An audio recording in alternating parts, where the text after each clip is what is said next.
প্রায় 90% মানুষই জানে না, অথচ রান্নাটা এত সহজ আর সুস্বাদু। আমি যদিও এই পদ্ধতিতে আজকে বাচা মাছ বা শিলং ট্যাংরা মাছ রান্না করেছি, কিন্তু এই একই পদ্ধতিতে রান্না করা যায় ট্যাংরা, পাবদা এবং সরপুঁটি মাছও। চলুন তাহলে তাড়াতাড়ি রান্নাটা সেরে ফেলি। আমি একটু দেখাচ্ছি মাছটা। এই যে এই মাছ, আপনাদের চেনা এই মাছ? আর চিনলেও কী নামে ডাকেন? আমরা বাচা মাছ বলি, অনেকে শিলং ট্যাংরা বলে, বা এর অন্য কোনো নামও থাকতে পারে। অবশ্যই কমেন্ট করে জানাবেন আপনি চেনেন কিনা। মাছগুলোকে ধুয়ে বেছে রেখে আমি আগেই নুন হলুদ মাখিয়ে রেখেছিলাম। আর এখন যেহেতু আঁশ নেই, তাই একটু সর্ষের তেল দিয়ে দিচ্ছি, কারণ আঁশ ছাড়া মাছ তেলে ছাড়লেই তো ফাটে। তেল মেখে নিচ্ছি, আর ফাটবে না। রান্না করার জন্য আজকে বেছে নিলাম একটা ভারী দেখে স্টিলের কড়াই।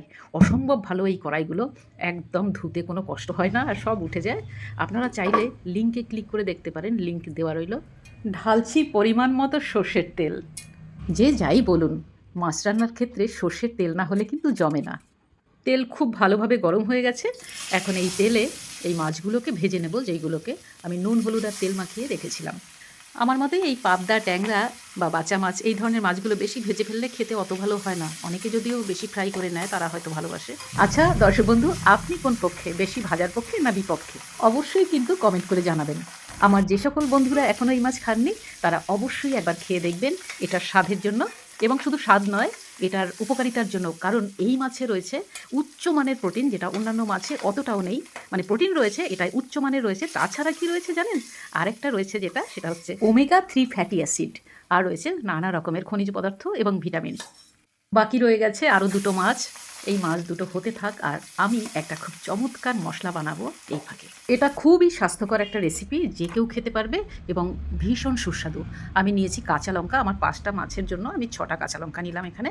আর দিচ্ছি ধনেপাতা কুচি, আর দেবো এখানে 2 চামচ কালো জিরে, ছোটো চামচের অবশ্যই। এই যে এই 3টে উপকরণ আমি একটু নুন সহযোগে ভালো করে পেস্ট করে নিলাম। এই দিকে দেখি মাছের কি অবস্থা। একটা সাইড ভাজা হয়ে গেছে, একটু বেশি হয়ে গেছে, আর একটু কম হলে ভালো হতো। আসলে এক কাজের মধ্যে আর এক কাজ করতে গেলে যা হয় আর কি। তুলে নিচ্ছি, দুটো পিঠি ভাজা হয়ে গেছে।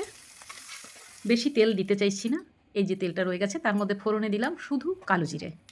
এবারে দেবো যেই মশলাটা আমি পেস্ট করে নিয়েছিলাম, সেই মশলাটাই তেলে ছেড়ে দিলাম। এই ক্ষেত্রে একটা গুরুত্বপূর্ণ কথা হচ্ছে যে আমরা এমনি রান্নায় যখন ধনেপাতা ব্যবহার করি, তখন নামানোর জাস্ট আগে দিই। কিন্তু এই ধনেপাতার পেস্টটা আমরা যদি তেলে খুব ভালো করে কষিয়ে নিই, তাহলে কিন্তু দ্বিগুণ স্বাদ হয়। এটা করে দেখবেন। আর যারা ঝোলের রং একটু কালচে হবে বলে কালো জিরেটা দিতে চাইছেন না, তারা সেটা বাদ দিতে পারেন।